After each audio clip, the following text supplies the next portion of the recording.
Dr. Scott Atlas, the right-wing radiologist who runs America's coronavirus policy inexplicably, and Donald Trump have been trying for a long time to create this false polarization around responses to the pandemic that's killing people day by day. Basically, lock down completely and do nothing or go entirely back to normal.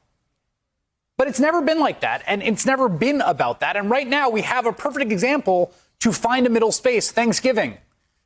Not everyone has to stay in their homes, but don't have big indoor Thanksgiving dinners with people. That's dangerous. But no. Dr. Scott Atlas thinks otherwise.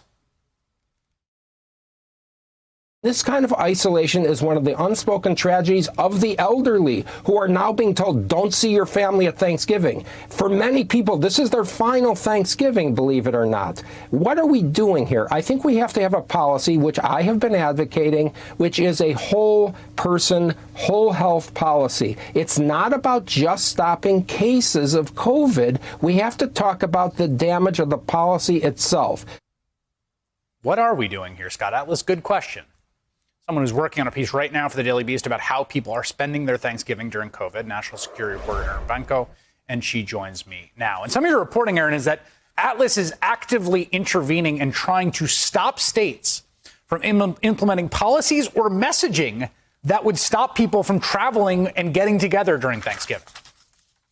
Yeah, that's right. I mean, we've heard a lot of different kinds of stories about Scott Atlas over the past 7 months, but officials we spoke to at the Daily Beast are the most concerned about Atlas's recent rhetoric involving stay-at-home orders, lockdowns, mask mandates. He made a comment on Twitter earlier in the week in which he called for people to rise up against Governor Whitmer's new restrictions on COVID-19 for the next week or two.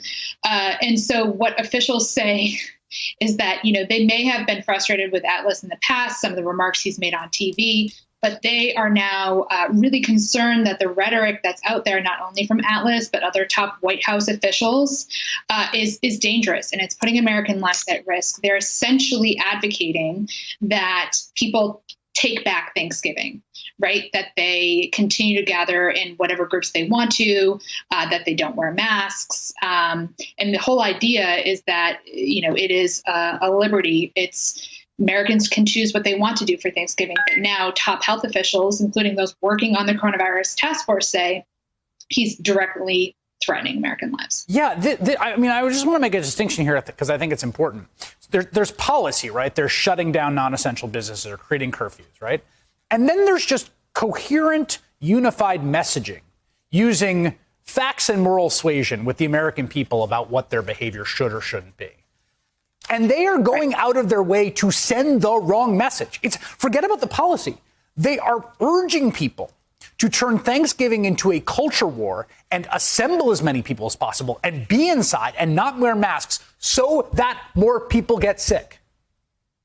That's right. So the scientists and health officials and, statisticians that have been working on the federal government's response to COVID for some time have been pushing back on Atlas's messaging for the past, 4, 5, 6 months.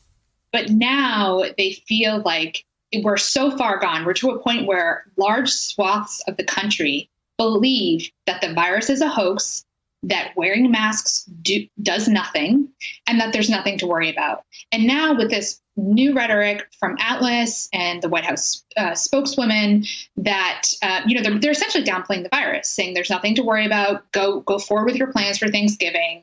Don't let anyone stop you. This is probably the most dangerous kind of messaging we've seen in recent months from the White House. We should note, Canada's already gone through this because they had their Thanksgiving earlier, October 12th. You can see where it is on this chart. There it is, like right before that big spike. It doesn't mean that caused it, but it probably certainly didn't help. We've got United Airlines saying that they, in response to growing air travel demand, they've added more than 1,400 flights. And you've got nearly 2 in 5 people report in Ohio State study they will likely attend a gathering with more than 10 people. A third will not ask guests to wear masks. Like this, just to be clear, this is a bad idea. We are it's bad right now. 1,800 Americans died today. If we all get together for Thanksgiving, we can get it up to 3,600. I don't know if that's Scott Atlas's goal. It feels like it, honestly.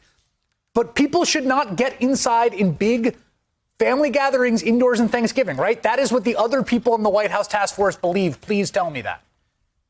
That is true.